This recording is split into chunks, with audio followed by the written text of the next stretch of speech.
Bonjour à tous, j'espère que vous allez bien. Je vous retrouve aujourd'hui pour une nouvelle vidéo qui va être un nouveau format un petit peu particulier puisque je vais vous proposer une sélection de titres qui vont être traduits cette année en 2022.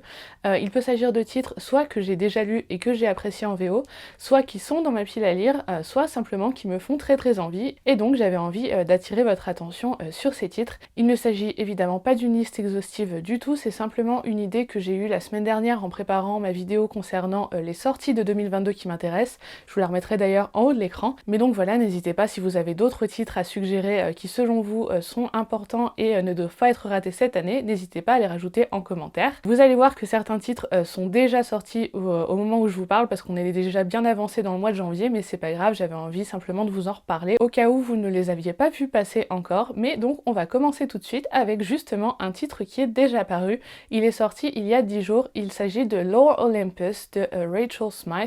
Je vous en ai parlé dans un avis lecture la semaine dernière. Je vous remets d'ailleurs le lien de cet avis lecture en haut de l'écran si vous avez envie d'aller voir ce que j'ai à en dire. Il s'agit d'un graphique qui traite de la mythologie grecque, plus précisément du mythe d'Hadès et Perséphone. J'ai adoré et je vous le conseille vivement si vous vous sentez pas encore à l'aise en anglais pour le lire. Et bah écoutez, voilà, il est disponible.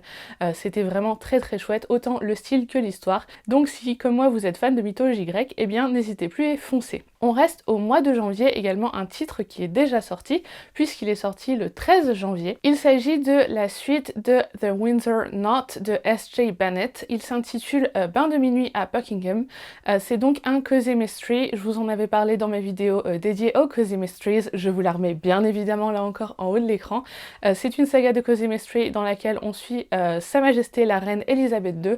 J'avais beaucoup aimé le premier tome, donc Bal tragique à Windsor. Je n'ai pas encore lu ce deuxième tome, mais il est dans ma wishlist en VO. Et donc si vous avez envie de vous lancer dans une saga de cozy mystery qui est très chouette, vu qu'elle a vraiment cette petite valeur ajoutée de tourner autour de la reine et de la vie au palais, et ben écoutez, lancez-vous, c'est vraiment très sympa, très rigolo, et j'avais beaucoup aimé surtout la dépiction des personnages, donc je vous recommande cette saga, et moi j'espère pouvoir lire ce tome 2 assez rapidement. Toujours au mois de janvier sortira le 18 plus précisément 5 Years qui a été traduit par Dans 5 ans. Il est traduit en français chez Charleston.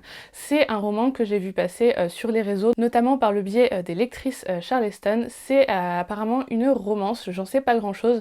Je sais simplement que l'on va suivre une jeune femme qui a apparemment tout pour être heureuse dans sa vie, sauf qu'une nuit elle va rêver d'un homme et qu'un jour elle va rencontrer cet homme, sauf qu'elle ne l'avait jamais vu auparavant, donc il y a peut-être quelque chose qui s'est passé entre eux. Je ne sais pas s'il s'agit de vie antérieure, de prémonition, je n'en sais rien. Je sais juste que certaines personnes l'ont décrit en VO comme quelque chose qui peut ressembler à One Day, qui est un de mes livres et un de mes films préférés.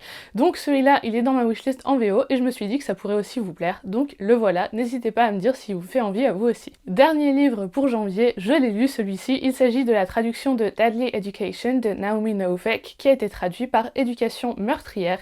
Il sort très bientôt. Il s'agit de fantasy, plus précisément de fantasy young adult qui tire un petit peu sur la dark fantasy. On est dans une école de magie, sauf que c'est une école de magie noire et en fait les étudiants doivent se battre toute l'année contre des créatures qui cherchent à envahir l'école. J'avais adoré le tome 1, j'ai d'ailleurs le tome 2 dans ma pile à lire. Si vous avez déjà lu Naomi Novik dans ses autres romans qui sont plutôt des réécritures de contes, notamment pour Déraciné et La Fileuse d'Argent, sachez que celui-là est très différent. On est vraiment en fait dans une ambiance école Poudlard, mais version force du mal, et c'est très chouette. J'avais beaucoup aimé le style assez grinçant, et je suis très contente moi de pouvoir me lancer dans le tome 2, donc je vous recommande bien évidemment ce tome 1. C'en est tout pour le mois de janvier, on passe maintenant au mois de février avec la sortie de la traduction de Master of Djinn, qui a été traduit par Le Maître des Djinns. Il s'agit d'un roman de P. Djeli Clark, je ne l'ai pas encore lu, mais il est dans ma pile à lire parce que je l'ai reçu à Noël. Il s'agit ici d'un roman fantastique dans lequel on se trouve au Caire au début du XXe siècle, et moi juste ça me suffit. L'idée qu'il y ait un djinn dans le titre fait évidemment penser à la mythologie de type les contes des mille et une nuits, etc. Et moi ça me plaît beaucoup. J'aime beaucoup sortir de la mythologie très européenne et très occidentale, donc je suis contente de pouvoir découvrir un petit peu cet aspect. Je sais que Elise de A Book and a Cup l'a beaucoup aimé, donc si elle l'a apprécié, je sais que je peux lui faire confiance. Mais donc voilà, si vous avez raté l'info, et bah écoutez, il arrive, et moi j'en suis absolument ravie, parce que comme ça je pourrais vous donner mon avis rapidement rapidement et peut-être vous donner envie de le lire vous aussi. Et enfin, on en arrive à mon dernier titre pour cette sélection, quand je vous ai dit que c'était absolument pas exhaustif. Au printemps 2022 va sortir la traduction de Witches Steeped in Gold de Canon Smart. Je n'ai pas lu le roman en VO, mais j'avais écouté une interview de l'autrice dans la mesure où elle avait été invitée pour un épisode de Spirits, qui est un de mes podcasts préférés. Je vous remets d'ailleurs le lien vers ma vidéo dédiée au podcast littéraire que je vous recommande. Et en fait, je me souviens absolument pas de l'histoire de ce roman. Je sais juste qu'il me faisait très envie et surtout qu'elle m'avait beaucoup convaincue. Dans cet épisode, elle parlait notamment de la manière dont elle avait construit cet univers et des inspirations qu'elle avait utilisées. Elle est elle-même, je crois, d'origine jamaïcaine et donc dans ce roman, on se retrouve dans une fantaisie avec des sorcières qui ont des pouvoirs qui s'inspirent de la mythologie justement africaine et aussi des Caraïbes. Donc moi, là encore, ça me plaît beaucoup de pouvoir sortir de la fantaisie purement occidentale. Donc je suis très contente. C'est de Saxus qui sort ce roman. Ils n'ont pas donné de date précise, je vous le dis, c'est simplement annoncé pour le printemps. Mais je sais que leurs sorties font toujours grand bruit. Donc je pense qu'il va trouver son public sans problème. Je finis sur cette thématique des sorcières et de la mythologie africaine. Il y a un roman dont la traduction a été vaguement annoncée sur les réseaux, mais je vous avoue que je retrouve absolument pas de date précise ni même de confirmation de cette traduction. Il s'agit de The Gilded Ones. Moi ça me faisait très envie et d'ailleurs je l'avais dans ma pile à lire du mois de la fantasy de l'année dernière. Je ne l'ai pas encore lu, je pense qu'il va être basculé dans ma pile à lire de cette année. Mais donc voilà, sachez qu'on a éventuellement un deuxième roman sur cette thématique de sorcières qui ont des pouvoirs inspirés de la mythologie africaine qui devrait arriver courant 2022. Et bah écoutez, c'en est déjà tout pour moi.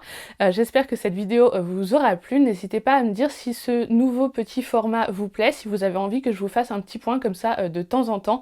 C'est absolument pas exhaustif bien évidemment, c'est juste pour vous donner peut-être des pistes ou des idées si vous les aviez pas encore vu passer. Et quand c'est des romans que j'ai déjà appréciés en VO, et bien évidemment c'est l'occasion de les remettre en avant. Je vous attends donc bien évidemment en commentaire. N'oubliez pas, si cette vidéo vous a plu, de la liker. Ça me fait toujours très plaisir et ça aide aussi au référencement sur YouTube. Pensez à vous abonner si c'est pas déjà fait et éventuellement à recommander cette chaîne ou cette vidéo à quelqu'un à qui ça pourrait plaire. Moi je vous dis un grand merci d'avoir regardé cette vidéo jusqu'au bout et je vous dis à très bientôt. Ciao!